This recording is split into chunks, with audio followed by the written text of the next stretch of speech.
to be uncensored about Tua.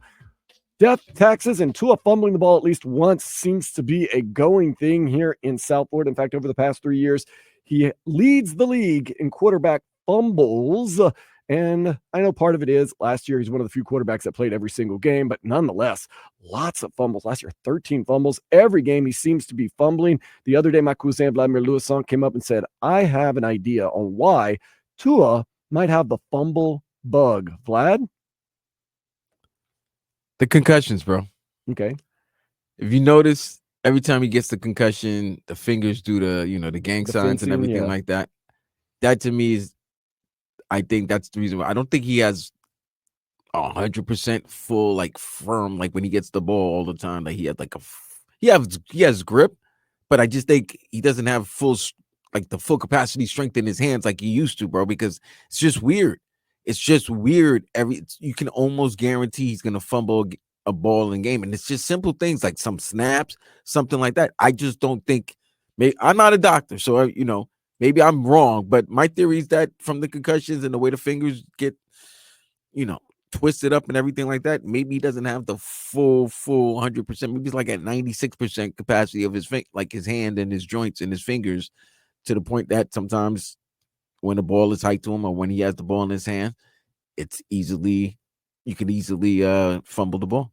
That is true. There seems to be, whenever he does get concussed, a direct correlation from his brain to his fingers. Once again, we're not doctors or even scientists for that matter, but just my theory. Yeah, just a theory, though, that maybe there is some type of coordination issue, because the way he's been fumbling all season long, he's been creative in the ways that he's fumbled. I know last game, Curse went by and he kind of fumbled it out like it was crazy. And whether he doesn't like to admit it or not, I thought the safety that they had that cost him the game the other day against, was that Indianapolis?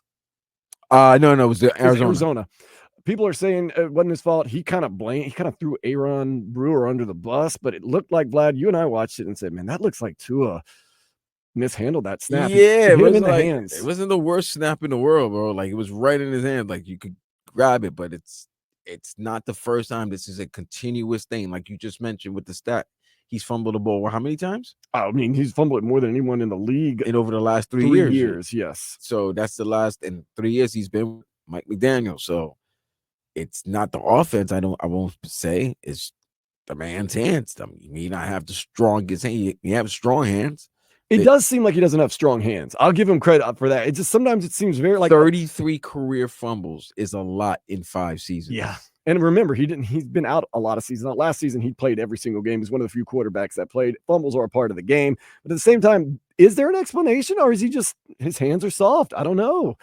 That would be one explanation that maybe needs to be sports scienced and see if the concussions and the connection between the fencing and everything is a reason for his hands maybe not controlling the ball like it should. But it seems like sometimes a strong breeze can knock the ball out of his hands.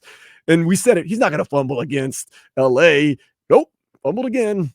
That and I think there's a couple of labels with the Dolphins, negative labels. One we'll talk about later, about what the former Dolphin secondary player said about the Miami Dolphins calling them soft. We'll talk about that later. But another narrative I think that defensive coordinators are sharing when they're facing the Dolphins is that because of Tua's fumbling problems, just go, if you get him out of the pocket, just go after his hand. Yeah.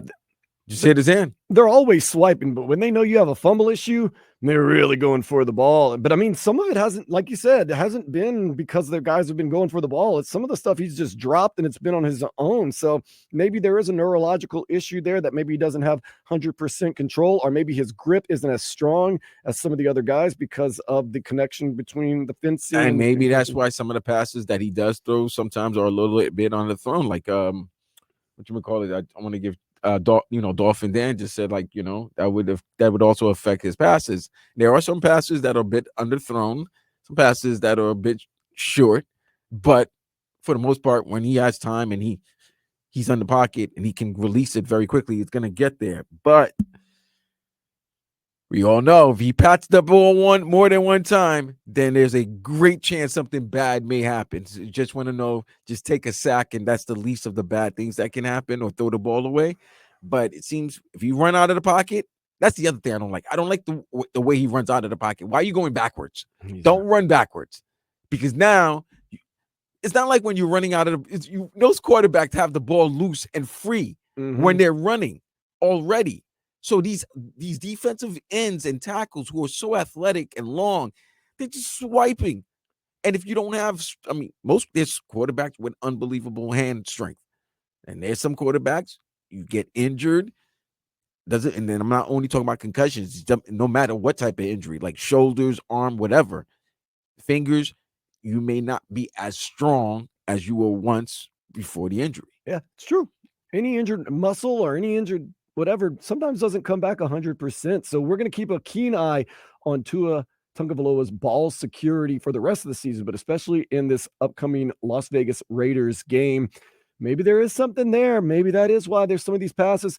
And last year he underthrew a lot of passes, and you thought maybe that's just because Tyreek Hill is so fast and Jalen Waddle is so fast. Maybe not.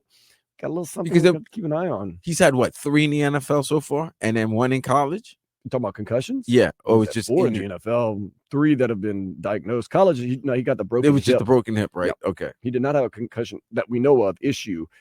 Right. We don't know if they're okay. That is true. But I'm just saying maybe that's just there's 4. And then there's been 4. Okay. There's been 3 documented. That one against the Bills where his hip hurt him. That was a concussion. Remember? Yeah. Oh, yeah. Oh, the one before the big one. Yeah. Yeah. So, unstable. No, it's his hip. I was like, no. So we'll find out. Do you think he will fumble in this next game against the Raiders? If he does, yes. Then you got you got to look into that. And there's nothing wrong with if that is an issue. There's nothing wrong with if you do some sports science and find out the concussions have led to his hands. And I'm not even saying I'm just saying yes because of Max Crosby. Like if Max Crosby gets around Kendall Land,